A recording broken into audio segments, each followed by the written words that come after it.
Para entrenar a un niño. Cuando les dices a algunos padres que es necesario que le peguen a sus hijos, contestan, les pegaría si hubiera un pegamento suficientemente fuerte. Yo he tenido en mi casa niños capaces de provocarle un colapso nervioso a un molino de trigo eléctrico. Sus padres parecían prófugos de algún vagón de ferrocarril polaco de la Segunda Guerra Mundial. Una hora más con esos niños y yo hubiera estado buscando vasectomías en oferta en la sección amarilla. Mientras nosotros intentábamos platicar, los niños estaban continuamente entrando y saliendo, dando quejas de los abusos de los otros, rogando que ya se los llevaran o que los dejaran o que les dieran de comer, o exigiendo algún juguete que otro niño no quería soltar. La mamá tenía que pararse continuamente para rescatar algún objeto frágil. Dijo no 666 veces en espacio de 2 horas. Le pegó a cada niño 2 o 3 veces, generalmente con la mano y por encima del pañal.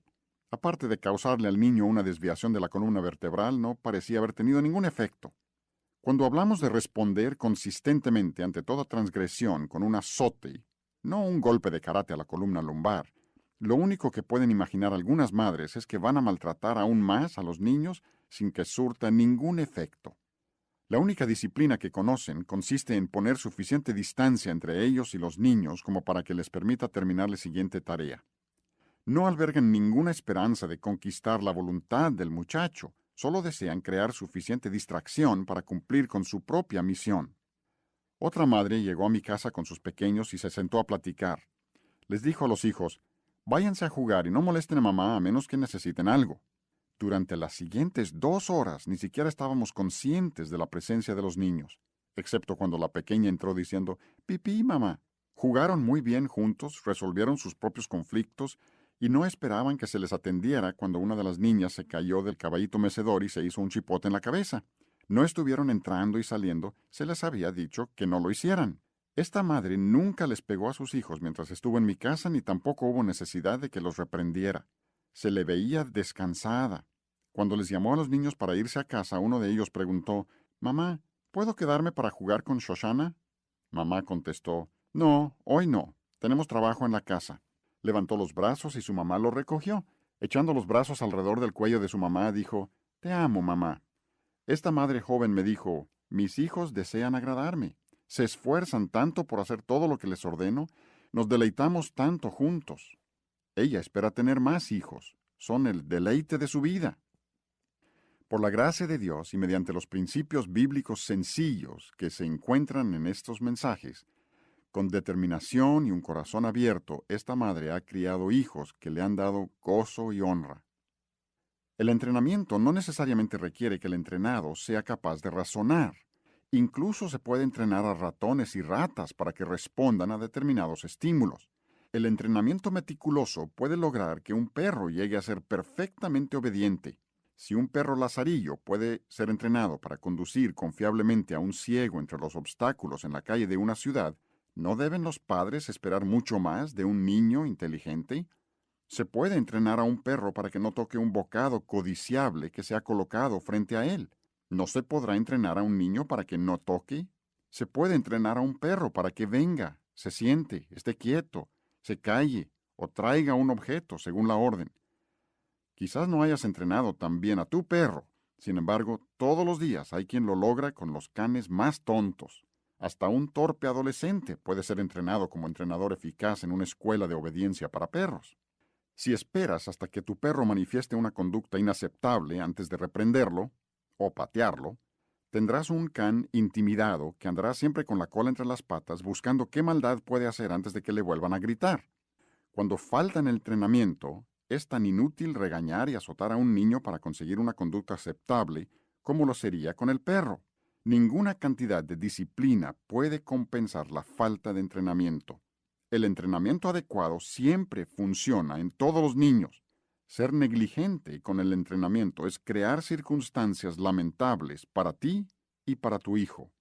Muchos, por ignorancia, han omitido el entrenamiento, esperando que la disciplina por sí sola produzca una conducta correcta. No ha dado resultado. Cuando los jóvenes testarudos se alistan en el ejército, lo primero que se les enseña es a estar firmes, sin moverse. Todas esas horas de marcha en formación están diseñadas para enseñar a reforzar la sumisión de la voluntad.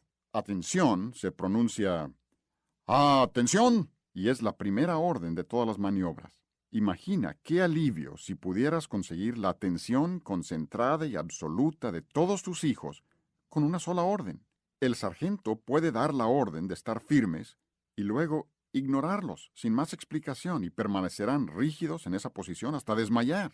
Las maniobras flanco derecho, flanco izquierdo, pelotón alto, no tienen ningún valor en la guerra, sino como medio para condicionar a los hombres para una obediencia instantánea e incondicional. Como en el ejército, todas las maniobras en el hogar comienzan con un llamado a la atención. El 75% de todos los problemas de disciplina en el hogar se resolverían si pudieras conseguir instantáneamente la atención silenciosa de tu hijo. Media vuelta, ya. Traducido al idioma de la familia sería, sal del cuarto o vete a dormir.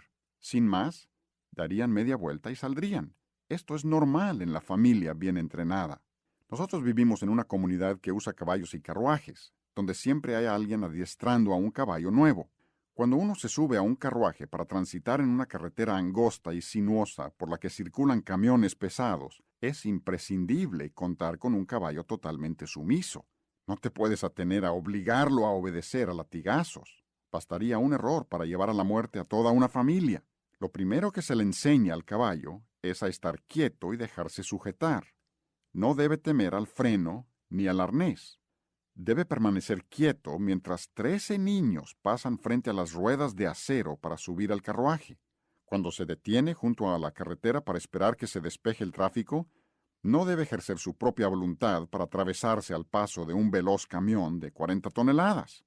El entrenamiento del caballo lo prepara para responder correctamente ante todas las situaciones que pudiera llegar a enfrentar. Este entrenamiento se realiza en un ambiente controlado donde se crean circunstancias que prueben y condicionen las respuestas del caballo. Esto se logra haciéndolo practicar diversas maniobras. Para enseñarlo a detenerse, al tiempo que se sostiene el freno y guía al caballo, se le dice «¡Oh!» y se le detiene. Puesto que se le tiene sujetado por el freno, tiene que detenerse. Después de pocos minutos, el caballo se detendrá con la sola orden. El entrenador determina el tono de voz al cual el caballo responderá. Si hablas en un tono normal, el caballo obedecerá. Si le gritas «¡Oh!», entonces en el futuro el caballo no se detendrá a menos que la orden le sea gritada de la misma manera. Un granjero entrenó así a sus caballos con gritos salvajes y furiosos. La mayoría de sus vecinos, quienes hablan suavemente a sus propios caballos, encontraban gran dificultad para controlar los caballos del vecino, pues encuentran difícil pegar tales gritos. Yo estaba arrastrando troncos con una mula de 700 kilos que a veces quería salir corriendo con todo y tronco. En momentos de tensión, la realidad es que me moría de pánico, me ponía a gritar las órdenes desesperadamente. El dueño me aconsejaba pacientemente, háblale con calma y sin gritos o no te va a hacer caso. Jamás dominé el arte de decirle, oh, calmadamente a una mula desbocada que arrastra un tronco de roble blanco de 8 metros con mi pie atorado en la cadena del tirante. El punto que hay que recordar es que el animal aprende a identificar no solamente el sonido, sino también el tono de voz. Si alzas la voz al darle una orden a tu hijo, él aprenderá a asociar tu tono de voz y la intensidad con tu intención. Si lo has entrenado para que responda a un rugido, no lo culpes si ignora tus primeras 13 sugerencias mientras espera el tono frenético que él interpreta como una verdadera orden. Instruye al niño en su camino, y aun cuando fuere viejo no se apartará de él, dice Proverbios 22:6. Instruir con entrenamiento, no golpes. Instruir con entrenamiento, no disciplina. Instruir con entrenamiento, no educación. Instruir con entrenamiento, no afirmaciones positivas.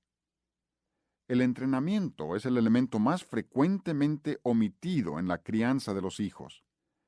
El niño necesita más que entrenamiento en obediencia, pero sin esto, la disciplina será insuficiente. Los padres no deben esperar para iniciar el entrenamiento hasta que la conducta del hijo se vuelva inaceptable. Eso sería disciplinar. Entrenamiento no es disciplina. Disciplina es parte del entrenamiento, pero es insuficiente por sí sola para producir una conducta correcta. Entrenar es acondicionar la mente del niño antes de que surja la crisis. Es preparación para una futura obediencia instantánea y sin cuestionar. El atleta se entrena antes de competir. Los animales, incluso los salvajes, son adiestrados para responder a las órdenes de la voz del entrenador. La frustración que experimentan los padres se debe a que no dan entrenamiento. Su problema no es que tengan hijos malos, sino entrenamiento malo. Los obstinados, los hiperactivos, los altamente inteligentes y los que fácilmente se aburren, todos necesitan entrenamiento, y el entrenamiento es efectivo en todos los casos. Hay que entender aquí que no estamos hablando de producir niños piadosos, sino sencillamente niños felices y obedientes. Los principios para entrenar a los niños pequeños para que obedezcan instantáneamente se pueden aplicar por cristianos y por no cristianos. Conforme crecen los niños, el carácter y la enseñanza del entrenador va jugando un papel más importante. El entrenamiento de un niño puede traer gran satisfacción.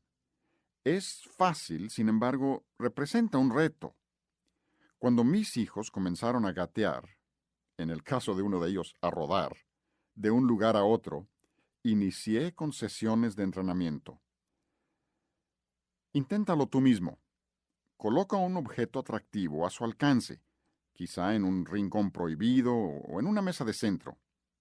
Cuando lo vea y se lance sobre él, di en voz calmada, no, no lo toques. Como ya conoce la palabra no, se detendrá por un momento, te mirará con asombro, luego dará la media vuelta y tomará el objeto. Dale en la mano con una varita una vez y simultáneamente di no. Recuerda, no estás disciplinando, estás entrenando. Un golpecito con la vara es suficiente. Enseguida retirará la mano y considerará la relación entre el objeto, su deseo, la orden y el dolorcito que lo refuerza. Puede ser necesario repetirlo varias veces, pero si eres consistente aprenderá a obedecer siempre, aun en tu ausencia. Cuando Dios quería entrenar a sus primeros 2 hijos para que no tocaran, no colocó el objeto prohibido fuera de su alcance, sino que plantó el árbol del conocimiento del bien y del mal precisamente en medio del huerto. Génesis 3:3. Como estaba en medio del huerto, estarían expuestos a la tentación con más frecuencia. El propósito de Dios no era proteger el árbol, sino entrenar a la pareja. Observa que el árbol no solo era del conocimiento del mal, sino del conocimiento del bien y del mal. Mediante el ejercicio de su voluntad para abstenerse de comer, hubieran aprendido el significado de bien, además del significado de mal. Comer de ese árbol no era la única manera de llegar al conocimiento del bien y del mal, sino un camino más corto, pero prohibido. La colocación de un objeto prohibido al alcance del niño para luego hacer cumplir la orden de no tocarlo, permite al niño adquirir conocimiento del bien y del mal desde la perspectiva de un vencedor cada vez que pasa cerca del objeto prohibido, su árbol del conocimiento del bien y del mal. Así como con Adán y Eva en el huerto, el objeto y el tocarlo en sí mismo tiene poca importancia, pero al acompañar una orden, se convierte en una fábrica moral en la que se forja el carácter. Al obligarlo a cumplir, tu hijo aprende acerca del gobierno moral, deber, responsabilidad, y en el caso de que falle, a rendir cuentas, recompensas y castigo. Al mismo tiempo, también está aprendiendo a no tocar, lo cual hará que la vida social del niño sea mucho más placentera. Solo se requiere de unos cuantos minutos para entrenar a un niño para que no toque determinado objeto. A la mayoría de los niños se les puede conducir a una sujeción completa y gozosa en solo 3 días. De ahí en adelante, si sigues siendo fiel, el niño seguirá siendo feliz y obediente. Al decir obediente, quiero decir que jamás será necesario decirles 2 veces. Si esperas recibir obediencia inmediata y los entrenas con ese fin, tendrás éxito. Se requerirá de tiempo adicional para entrenar, pero una vez que los niños estén bajo sujeción, el tiempo ahorrado será extraordinario. Algunos dicen, haz tu casa a prueba de niños. Yo digo, haz a tu niño a prueba de casas. ¿Alguna vez has sido víctima de manitas curiosas? El niño pequeño, aun antes de caminar, ya tiene un ávido deseo de arrebatar cualquier objeto de interés. Esto no es ninguna culpa de él, pero a veces es muy molesto. Cuando estás cargando a un bebé que insiste en arrebatar tus anteojos, no le puedes explicar que esa conducta inapropiada es socialmente inaceptable. El pequeño aún no es motivado por el temor al rechazo. Así que, ¿intentas sujetarlo para que no pueda alcanzar tu cara? No, lo entrenas para que no toque. Una vez que hayas entrenado a un bebé para que responda a la orden no, tendrás control sobre toda situación en la que se aplique una prohibición. Prepara circunstancias para entrenar. Por ejemplo, coloca al niño donde pueda alcanzar fácilmente tus anteojos. Míralo directamente a los ojos. Cuando extienda su mano para tomarlos, no te retires, no te defiendas. Di no, calmadamente. Si acaso, baja la voz, no la alces. No hables con más seriedad de lo habitual. Recuerda que estás estableciendo el patrón vocal que será utilizado durante toda su juventud.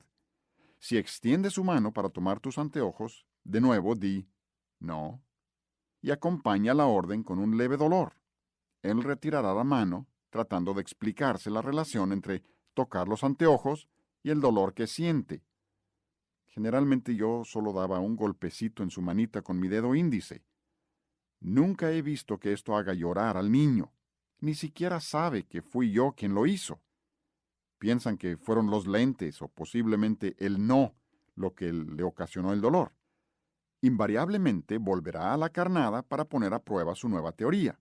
Efectivamente, los anteojos ocasionan dolor de nuevo, y el dolor se acompaña de un suave no. Posiblemente se requieran 1 o 2 intentos más para que abandone su carrera de arrebatador de anteojos, pero sí lo dejará. Mediante este proceso, el niño llega a asociar el dolor con la palabra no. Llega el momento en que basta tu palabra para conseguir obediencia. Mediante esta clase de entrenamiento temprano puedes evitar que asalte a su madre con un biberón tomado por la mamila. Lo mismo se aplica para evitar que te jalen el cabello o la barba. Cualquiera que sea la situación, el niño puede aprender a obedecer. ¿Quieres luchar con él durante toda su juventud, regañándolo para que se someta, amenazándolo, colocando las cosas fuera de su alcance, temiendo su siguiente travesura? ¿No sería mejor invertir un poco de tiempo para entrenarlo? Si no ganaras ningún otro beneficio, el entrenamiento representará un ahorro de tiempo. Conozco a una madre que tiene que contratar a una niñera para poderse meter a la regadera. Deberías poder tomar una siesta y encontrar la casa en orden cuando despiertes. Una experiencia particularmente dolorosa para la madre lactante es que el bebé la muerde. Mi esposa no perdió tiempo para encontrar un remedio. Cuando el bebé mordía, ella le jalaba el cabello. Habrá que buscar una alternativa para los bebés sin pelo. Entiendan, al bebé no se le está castigando, solo condicionando. El bebé aprende a no picarse los ojos o morderse la lengua debido a las sensaciones negativas que acompañan a esto. No requiere de entendimiento ni de razonamiento. en alguna parte del cerebro se archiva esa información inconscientemente. Después de morder 2 o 3 veces y sentir el dolor que acompaña a cada mordida, el niño registra esa información para su propia comodidad. El hábito de morder ha sido curado antes de que se inicie. Esto no es disciplina, sino entrenamiento para obedecer. La madre con dificultad sostiene su plato de cereal con el brazo extendido mientras lucha con el bebé para dominarlo. Cuando ella coloca el plato fuera del alcance del bebé, lo que le está enseñando es que lo prohibido es solo lo que está fuera de su alcance. Para entrenarlo, colocará el plato donde lo alcance fácilmente. Cuando intente tomarlo, di no y dale un golpecito en la mano. Retirará su mano sorprendido por un momento, luego lo intentará de nuevo. Repite el proceso diciendo no con voz calmada y dando un golpecito en la manita. Después de hacer eso varias veces, podrás comer tranquilamente. Después de responder varias veces al golpecito y la palabra no, muy pronto la orden verbal sola será suficiente para controlar la conducta del niño. Recuerda, no se le está castigando al bebé, sino condicionándolo. El golpecito no es sustituto de la vara. Simplemente es un refuerzo en el entrenamiento para obedecer. Un padre cuenta acerca de sus sesiones de entrenamiento con cada uno de sus bebés. Aparta una tarde para una mini sesión militar de entrenamiento intensivo. Al niño de 10 a 12 meses se le deja solo para que juegue absorto con un juguete u objeto fascinante. Desde el otro lado del cuarto o desde un cuarto contiguo, el padre llama al niño. Si éste no hace caso, el padre va a donde está el niño y le explica la necesidad de venir inmediatamente cuando se le llame, y luego lo hace dar pasos de obediencia llevándolo hasta el lugar de donde le llamó.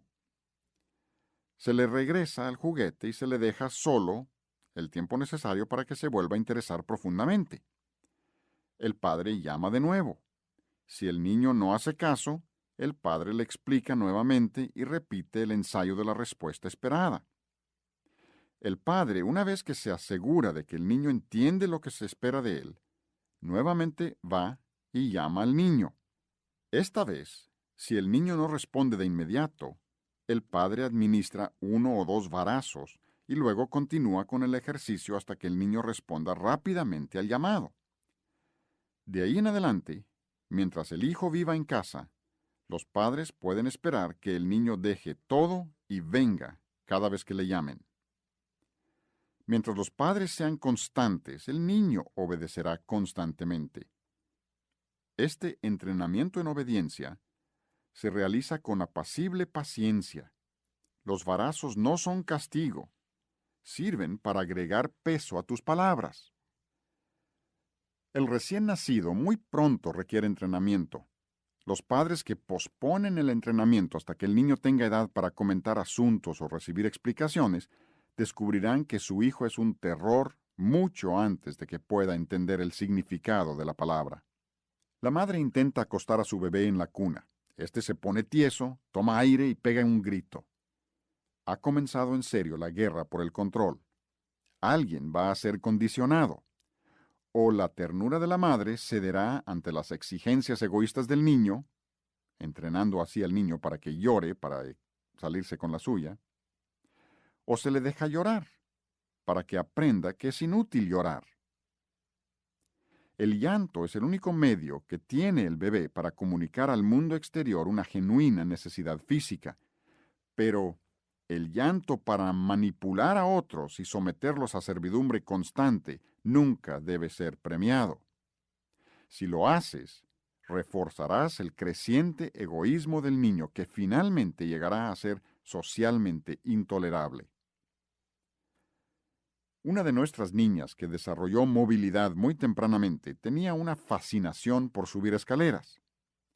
A los 5 meses no tenía entendimiento como para castigarla por desobediencia, pero por su propio bien intentamos entrenarla mediante la orden verbal de no, combinada con ligeros golpecitos en la pierna para que no subiera las escaleras. Utilizamos una varita de sauce de 30 centímetros de largo y 7 milímetros de diámetro. Era tal su fascinación por subir la escalera que seguía escalando a pesar de los varazos. Se supone que los varazos deben funcionar, pero parecía que a su temprana edad su cerebrito no podía comprender la asociación. Así que coloqué la varita en el primer escalón. Después observamos que gateaba hasta las escaleras e iniciaba el ascenso, solo para detenerse en el primer escalón contemplando la varita. Se alejó y no volvió a intentar subir la escalera, aun cuando quitamos la varita. Las medidas disciplinarias pueden llegar a ser excesivas y opresivas si olvidas la herramienta del entrenamiento y esperas que la disciplina por sí sola logre entrenar. Observé a un padre soberbio y severo que gobernaba a sus hijos con mano firme, asegurándose de que todos se dieran cuenta de ello. Usaba su vara ante la menor provocación, especialmente en presencia de la visita. Sus hijos temblaban ante su presencia, temiendo causar su disgusto. Yo me preguntaba por qué, si era tan firme y constante para exigir obediencia, no lo había conseguido antes de que tuviera público. Me quedé impresionado, pero no en el sentido que él esperaba. Salvo en el caso de los bebés muy pequeños, el entrenamiento en el hogar elimina casi por completo la necesidad de disciplinar en público. No obstante, si llegara a presentarse la necesidad de disciplinar en público, sé discreto con tu disciplina y luego ve a casa y entrena para que nunca te vuelvas a encontrar en tan difícil situación. Mientras me encontraba sentado, platicando con un hombre menonita de la localidad, se presentó una típica sesión de entrenamiento. El niño de 12 meses que estaba sentado en el regazo de su padre, súbitamente sintió el impulso de deslizarse al piso. Como el piso estaba frío, el padre le indicó al niño que permaneciera en su regazo. El niño se puso tieso y echó los brazos hacia arriba para zafarse y deslizarse al suelo. El padre le habló en alemán, yo no entendí, y firmemente lo volvió a sentar. El niño emitió ruidos de protesta y siguió intentando bajar del regazo de su papá. El padre entonces le pegó al niño y le habló lo que supuse era una reprensión. Viendo a su madre al otro lado del cuarto, el niño empezó a llorar y extender las manos hacia ella. Eso se entiende en cualquier idioma. Era obvio que el niño sentía que gozaría de más libertad con su madre. A esta altura sentí un gran interés en seguir el proceso. El niño intentaba evadir la cadena de mando. Casi cualquier padre se hubiera sentido feliz de pasarle el niño problemático a la mamá. Si se le hubiera permitido al niño iniciar el traspaso, él hubiera sido el que estaba entrenando y no los padres. En estas situaciones la madre suele correr al auxilio del niño porque apetecen la satisfacción de sentirse necesarias. Pero a esta madre le interesaba más el entrenamiento de su hijo que sus propios sentimientos. Parecía no escuchar las súplicas del niño. El padre entonces giró al niño sobre su regazo para evitar que viera a su madre. El niño tenaz inmediatamente comprendió que ya se habían trazado las líneas de combate. Expresó su intención de dominar, echando su pierna de nuevo hacia el otro lado para mirar a su madre. El padre le pegó al niño en la pierna que había echado hacia su mamá y nuevamente le habló. Ahora la batalla estaba en su apogeo.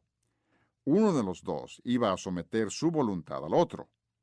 El padre confirmaría que este niño de 1 año podía gobernar a sus padres, o los padres confirmarían su autoridad. Estaba en juego la felicidad de todos, además del alma del niño. El padre era suficientemente sabio para saber que se trataba de una prueba de autoridad. Este episodio, que había comenzado como entrenamiento para obediencia, había pasado a ser disciplina para corregir la actitud. Durante los siguientes 45 minutos, el niño echó la pierna hacia el otro lado 15 veces y cada vez el padre la regresaba y le pegaba. El padre estaba tan tranquilo como una hamaca meciéndose un domingo por la tarde. Su reacción no denotaba impaciencia ni enojo. No tomó la desobediencia como algo personal. Él había entrenado a muchos caballos y mulas y conocía el valor de la perseverancia paciente. Al final, el niño de 12 meses sometió su voluntad a su padre, Se quedó como fue colocado y se contentó y hasta se puso feliz. Algunos dirán, pero yo no podría soportar eso emocionalmente. A veces resulta difícil y molesto hacer a un lado tus sentimientos con tal de entrenar al niño. Sí, representa un sacrificio emocional. Sin embargo, ¿qué es el amor sino sacrificio? Cuando sabemos que redundará en beneficio temporal y eterno para el niño, es un gozo en lugar de sacrificio. Si sabes que eres iracundo o impaciente, pudieras estar cargando con una culpabilidad que te impide ser enérgico en la disciplina de tu hijo. Quizá temes que tu disciplina sea un esfuerzo egoísta por dominar. Por el bien del niño debes resolver tus propias impurezas, ya que si él no recibe entrenamiento constante y fuerte, sufrirá grandemente. Debes convencerte de dos cosas. Primero, casi todo niño pequeño, al menos una vez, se rebelará contra la autoridad y decidirá tomar las riendas. Esta obstinación es insondable, asombrosa, impresionante que un niño tan pequeño pueda estar tan dedicado y ser tan perseverante en la rebeldía. Es la clase de determinación que esperaríamos encontrar en el revolucionario endurecido al enfrentar sesiones de adoctrinamiento del enemigo. Aún los padres que han sido entrenados para esperarlo y preparados para perseverar, se quedan asombrados ante la fuerza de voluntad del pequeño. Segundo, si eres constante en el entrenamiento, este intento de dominio absoluto se presentará solo una vez en la vida del niño. Si tú sales victorioso en esa confrontación, sale ganando el niño en el juego del desarrollo de carácter. Si flaqueas y permites que el niño domine, el niño lo perderá todo, menos su voluntad de dominar. Por el bien del niño, tienes que perseverar. El gato al que se le impide entrar a la casa, casi en toda ocasión, pero que ocasionalmente logra penetrar las barreras, tomará ese éxito ocasional como la mejor motivación para intentar entrar siempre. Sin embargo, si se logra impedirle el paso consistentemente, 100% del tiempo, perderá la voluntad de entrar, aun cuando la puerta se quede abierta. Podrás patearlo, prensarle la cola con la puerta y lanzarlo a 20 metros de distancia, pero si ocasionalmente le permites entrar durante el tiempo necesario para recoger restos de alimento del piso o dormir en el sillón, por siempre jamás se arriesgará a correr cualquier peligro para entrar. Tu maltrato pudiera volverlo suficientemente cauteloso como para obedecer mientras estás en guardia, pero aún así se abalanzará por la puerta cuando vea la oportunidad de hacerlo. Por otra parte, es posible enseñar a los perros que entren o permanezcan afuera con la sola orden. De nuevo, la clave es constancia. Si el perro aprende mediante acondicionamiento, conducta constante por parte del entrenador, que nunca se le permitirá violar la orden de su amo, obedecerá siempre. Si los padres entrenan a sus hijos cuidadosa y consistentemente, su conducta será superior a la de un perro lazarillo bien entrenado. ¿Cuántas veces has observado a los niños en escena en el supermercado?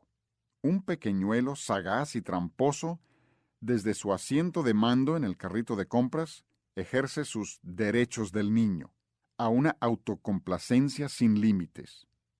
El padre, intimidado pero sin conocer ningún remedio, le saca la vuelta a los tentadores árboles del conocimiento del bien y del mal. Demasiado tarde. El niño ha divisado el objeto de su codicia desenfrenada. Comienza la batalla. El niño conseguirá lo que quiere o le hará la vida insoportable a su padre. De cualquier manera, él es el vencedor. Un padre relató orgullosamente cómo él había vencido valientemente prometiéndole al niño un helado si tan solo se portara bien hasta salir de la tienda. Este tipo de acuerdo negociado solo afirmará al niño en sus tácticas terroristas. No estás consiguiendo controlar al niño. Él está consiguiendo controlarte a ti. Todo niño es entrenado, algunos de manera descuidada o negligente y otros con grados diversos de premeditación. Toda respuesta de los padres está condicionando la conducta del niño y por tal motivo está entrenado.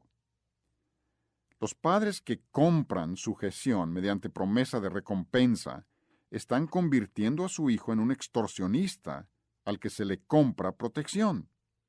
El niño se convierte en jefe de la mafia y tú serás el comerciante intimidado. Si estás negociando con un terrorista para conseguir un día más de descanso, te deseo que logres un acuerdo favorable. Pero si estás entrenando a tu hijo, necesitas reconsiderar tus métodos. Si permites que tu hijo te intimide y te obligue a negociar con él, lo convertirás en un psicólogo manipulador. Observé a un padre que le dijo a su niño pequeño que no tocara cierto objeto. El entrenamiento del niño le había enseñado a no hacer caso a las órdenes dadas en tono suave y tomó el objeto. En tono irritado, el padre ordenó: «Dámelo». El niño fingió no escuchar. Enojado: «¿Me oíste?». Claro que lo oyó. «Dáselo a papá». Con más enojo: «Juanito, dáselo a papá ya». Finalmente, otro decibel más alto, impaciente, enojado, amenazador: «Juanito, te voy a tener que pegar». En ese momento el padre se sintió avergonzado por su tono de voz. Bajó la voz y en un intento por concluir el asunto se inclinó y extendió su mano para facilitarle la obediencia a Juanito. Ante la voz airada de su padre y sus ojos que echaban lumbre, Juanito adoptó por el momento la actitud de «¿qué más da? Ya habrá otro día». Pero en lugar de pasarle el objeto al humillado padre, lo colocó en dirección hacia su padre, pero abajo junto a su cuerpo, obligando al padre a extenderse aún más para tomarlo. El padre, luciendo como un pobre vasallo al recibir limosna del bondadoso noble, se sometió a la humillación y se estiró para alcanzar el objeto. Luego, en un despliegue de debilidad, el padre lo colocó fuera del alcance del niño. ¿Qué aprendió Juanito con este episodio? Se fortaleció su convicción de que nunca es necesario obedecer una orden a la primera, segunda, tercera ni cuarta vez. Nadie espera que lo haga. Ha aprendido que está permitido arrebatar cualquier cosa que esté a su alcance y conservarla hasta que se caldeen los ánimos. Ha aprendido a no respetar a la autoridad, sino únicamente la fuerza. Ya llegará el día en que él sea más fuerte que el otro. Mediante el ejemplo del padre, ha aprendido cómo usar la ira. Al obligar al padre a estirarse para tomar el objeto de su mano, aprendió cómo tener la última palabra y sostener su desafío. En efecto, ese padre estaba entrenando a su pequeño para que fuera un rebelde. ¿Qué ha aprendido el padre? Ha aprendido que Juanito solo es un niño de voluntad férrea, que los niños pasan por etapas desagradables, que en ocasiones es muy desagradable y penoso ser padre, que uno tiene que vigilar al niño a cada instante y colocar las cosas fuera de su alcance, que lo único que entienden los niños es el enojo y la fuerza, todo lo cual es falso. El padre está cosechando el fruto de no haber entrenado. La naturaleza infantil. Anoche, mientras estaba sentado en una reunión, me puse a observar a una madre joven que luchaba con su hijo pequeño. Él parecía estar decidido a hacerle la vida lo más difícil posible a ella, y aprovechando el viaje, destruir su reputación. El rostro cansado de ella reflejaba una expresión de «¿por qué a mí?». El niño insistía insolentemente en arrojar su biberón al piso, auxiliado por ella, que se lo recogía y se le volvía a dar, y expresaba su enojo con ruidos que obligaban al predicador a gritar cada vez más fuerte. Con sus desplantes cada vez más penosos, el niño la obligó a bajarlo al piso, donde procedió a actuar como payaso de circo, distrayendo a los que estaban escuchando al predicador. Finalmente insistió en tomar la propiedad de su vecino, Cuando la madre fatigada intentó evitar sus hurtos y rescatar los bienes robados, el niño pataleó como una batidora mientras protestaba a gritos. Era como para convencer a cualquiera que el diablo se había iniciado como infante. Me alegro de que los niños de 1 año no pesen 90 kilos, porque si así fuera, muchas madres serían víctimas de homicidio por infantes. Esto le ayuda a uno a entender de dónde vino el concepto de naturaleza pecaminosa. La madre sabía que el niño no debía portarse así, pero, considerando el desarrollo intelectual limitado del niño, se sentía impotente. Las acciones de los niños mayores y de los adultos son limitadas por muchos factores mentales y sociales. Pero este niño no se veía afectado ni por presión de grupo, vergüenza ni rechazo. Llevaba una vida de desenfreno y autocomplacencia sin limitaciones. Los padres estaban esperando que se desarrollara el entendimiento del niño para poder corregir su mala conducta. Ellos observaban impotentes mientras se arraigaba un espíritu de egoísmo y maldad en la ausencia de entendimiento. ¿Cuál es la fuerza que impulsa a este niño? ¿Y cómo puede ser conquistada? Es indispensable entender ciertas cosas respecto a la naturaleza del niño para poder establecer un entrenamiento adecuado. Buscando nuestro desarrollo moral, Dios nos creó para existir en un estado constante de necesidad y dependencia. Estas necesidades esenciales son más evidentes en el niño pequeño. Él necesita alimento, calor, compañía, entrenamiento y un pañal seco. Dios lo ha dotado de un fuerte impulso involuntario que lo lleva a gustar, oler, escuchar y ver, además de un deseo de tocar y sentir. Los deseos y las pasiones en el recién nacido aún no están completos. A medida que madura, tendrá un deseo natural creciente por lo que es agradable a los ojos, cosas buenas para comer, y por aquello que lo hará alcanzar sabiduría. Su humanidad progresiva cederá el lugar a un deseo de construir, conocer, ser apreciado y reconocido, tener éxito, amar y de sobrevivir en un estado de seguridad. Conforme el niño va creciendo, aprende a manipular su entorno para su propia satisfacción. Sonreír, gruñir, patalear, menear o sacudir la cabeza, llorar y gritar, todo esto sirve para expresar: cárgame, dame de comer, mírame. ¿No se dan cuenta de que tengo necesidades urgentes? ¿Qué cosa podría ser más importante que yo? El mundo del niño no va más allá de lo que son sus necesidades. Esta es la única realidad que él conoce. Pronto descubre que no solo sus necesidades, sino también sus caprichos pueden ser fácilmente satisfechos. El niño no puede pensar en términos de deber, responsabilidad o decisión moral. No tiene orgullo ni humildad, solo deseos. Él viene, ve y toma. Así ha sido creado. Por naturaleza es incapaz de tomar en cuenta las necesidades de otros. El niño no sabe que tú estás cansada y que también necesitas consuelo. El egocentrismo de los bebés y niños pequeños tiene todas las apariencias de ser un defecto, pero en realidad están respondiendo conforme a impulsos naturales diseñados por Dios para satisfacer sus necesidades naturales. Dice Salmo 58:3, se descarriaron hablando mentira desde que nacieron. Sin embargo, Dios no les toma en cuenta esta mentira como pecado.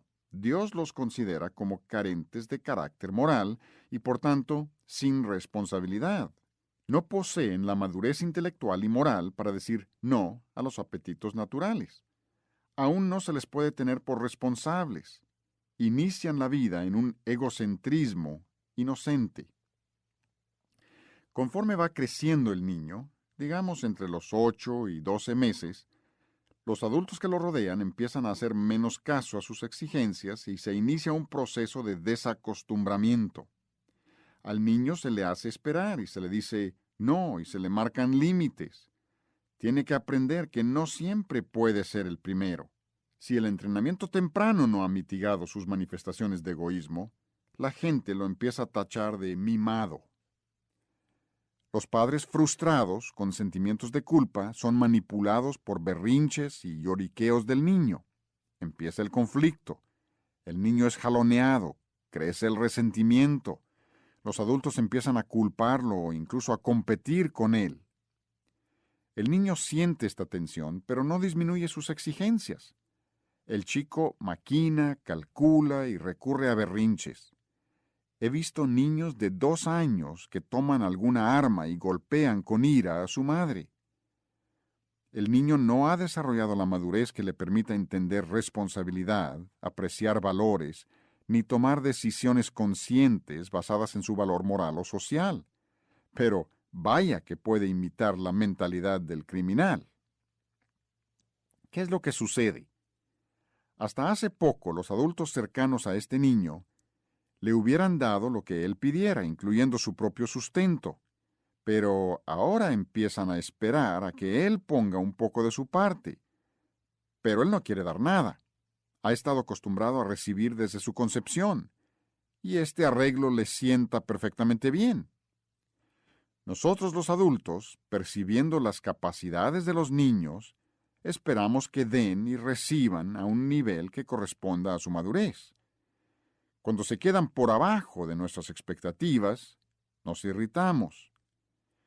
El niño nunca experimenta una transición fácil desde la mentalidad totalmente egocéntrica hasta el nivel de conciencia social de dar y recibir. Nos divierte que un bebé de 3 meses nos arrebate el alimento de la mano para retacarse la boca, pero que no lo intente un niño de 3 años, porque ya no nos parece tan simpático. Nos fascina que un niño de 3 años interrumpa nuestra conversación con su propio cuento, pero se espera que a los 9 años diga disculpen y luego espere el momento apropiado para participar en la conversación. Cuando consideramos que un niño ha madurado hasta el punto de ser capaz de cierta acción responsable, automáticamente lo esperamos de él. Si es lento para asumir su deber, nos irritamos con él por no comportarse de acuerdo a su edad. Las bestias de la tierra, en contraste con el hombre, nunca tienen que negar sus impulsos naturales. Ellas están dentro de los límites establecidos, viviendo para la autocomplacencia. Pero el niño en crecimiento o el adulto que no supera los deseos de autocomplacencia se ha apartado del propósito y el diseño de Dios. La raíz de todo pecado se encuentra en la desenfrenada autocomplacencia de los deseos dados por Dios. Aun cuando el niño quizá no haya madurado hasta llegar al punto de responsabilidad personal, no obstante su autocomplacencia desenfrenada es la esencia misma de la pecaminosidad futura. La vida ha sido diseñada por Dios para que sea como un vientre espiritual, un lugar donde inicia el desarrollo moral después del nacimiento y donde continúa durante toda la vida. Los primeros años después del nacimiento se podrían considerar como el desarrollo prenatal de un ser moral. Cuando fueron creados, Adán y Eva estaban físicamente completos, pero moralmente sin desarrollo. El feto de 4 meses, todavía en el vientre de su madre, es un alma viviente.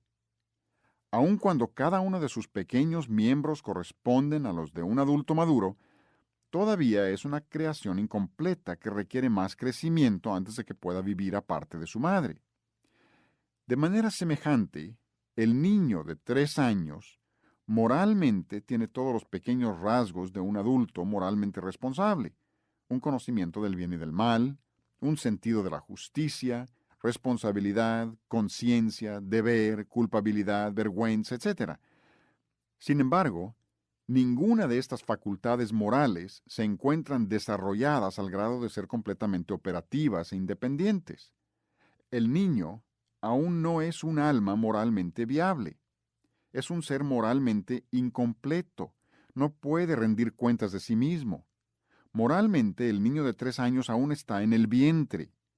La vida moral se empieza a desarrollar después del nacimiento, probablemente en el segundo o tercer año, y continúa hasta llegar a su madurez entre los 10 y 15 años de edad. Así como sucede con el desarrollo físico en el vientre, el desarrollo moral es una transición lenta desde una ausencia total de entendimiento moral en el momento del nacimiento hasta la responsabilidad completa en algún momento de la juventud del muchacho. Existen enormes diferencias de opinión en cuanto al momento en que Dios responsabiliza al niño de sus propios actos y pensamientos. Desde la más remota antigüedad, 12 años ha sido tradicionalmente la edad de la responsabilidad. Pero la responsabilidad no es una edad, es un estado. Según Santiago 4:17, Levítico 5:3. Bíblicamente ocurrirá en algún momento antes de los 20 años de edad, Deuteronomio 1:39 y Números 14:29 al 31. Algunos niños pudieran ser responsables desde los 5 años, mientras que otros quizá no sean plenamente responsables hasta los 19. Es posible que los mentalmente discapacitados nunca lleguen al punto de una responsabilidad moral. Pero lo importante no es la edad. El asunto es que el desarrollo moral es un proceso y el niño pequeño aún no es un alma moralmente viable. El dilema que enfrentan los padres es este: ¿cómo tratamos al niño durante este periodo de transición mientras pasa de una carencia total de entendimiento moral hasta una responsabilidad completa? Por ejemplo, cuando un niño de 5 años tiene un 30% de conocimiento moral y un 70% de inocencia moral, ¿cómo pueden los padres pedirle cuentas? Sabemos que Dios no condenará a un niño cuyas facultades morales no estén completamente operativas, pero ¿cómo determinan los padres la medida en la que se le debe tener por responsable? Esta incertidumbre hace que muchos padres titubeen. Pero si los padres esperan hasta que el niño pueda entender la necesidad de usar de dominio propio para entonces exigírselo, para entonces ya no tendrá tanto el antecedente como la costumbre de consentir su carne al máximo. El problema que debe enfrentar el padre es que los impulsos naturales están activos mucho antes que la razón. En los años antes de que el niño sea capaz de frenarse por su propia voluntad, los padres generalmente ayudan al desenfreno del niño, proveyendo un ambiente en el que no se espera nada de él. Aquí es donde llegamos al punto crucial de este capítulo y al fundamento de todo este mensaje. Es importante entender: los padres tienen que tomar control del desarrollo moral de sus hijos. Durante los primeros años no debemos destruir los impulsos naturales del niño, pero sí tenemos que obligarlo a usar de dominio propio. El papel de los padres no es el de policía, sino más bien como el del Espíritu Santo. Cuando el niño tiene sus velas llenas de viento, impulsos fuertes, pero carece de brújula, que sería el discernimiento moral, sus padres tienen que servirle de navegantes. Mientras el niño sea incapaz de sostener valores morales, el entrenamiento y ejemplo de los padres serán su norma. Antes de que pueda decidir hacer lo correcto, sus padres deben condicionarlo para que haga lo correcto. Hubo un tiempo en el que la madre respiraba por el niño, comía por él y manejaba sus desechos. Igualmente, en la esfera moral, mientras no se desarrollen las facultades morales y el razonamiento del niño hasta el punto de funcionar en forma independiente, los padres deben ser la voz de su conciencia fetal. Los padres deben proveer iniciativa e inculcar un conjunto de valores